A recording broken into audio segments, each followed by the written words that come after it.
Mu gihe akanyugunyugu kakivugisha, inkende birakumvise, kandi kari kazi yuko itakumva. Nuko iragenda irakegera buhoro buhoro, irakabwira iti, niko wakanyugunyugu, harya wambwiye ngo witwa ngo iki? Ngo witwa Lili. Ibyo wavuze byose nabyumvise. Nta soni ufite? Ariko ye, uzi ko wasaze?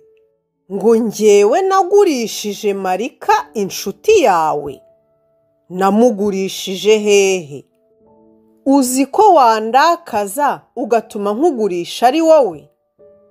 Akanyugunyugu gatangira kugira ubwoba, gatangira gutitira. Kandi inkende rero yakagurisha ntugire ngo, yewe ibintu birakomeye. Nuko mu gihe iyo nkende ikivugana na Lili, hatunguka umugabo muri iryo shyamba. Uzi ko wagira ngo ni ya nkende yari imuhamagaye? Uwo mugabo akaba ari wa mugabo wabajije ya ntebe iteretse mu ishyamba. Ya ntebe ka gakende kari kicayeho.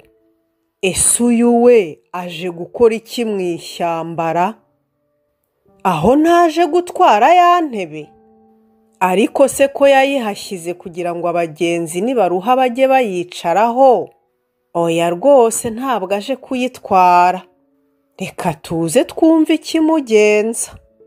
Nuko yegera ya nkende na ka kanyugunyugu Lili, arabasuhuza, atangira kubaganiriza. Ariko se aragenzwa n'iki mu ishyamba? Njyewe ndumva binteye amatsiko pe!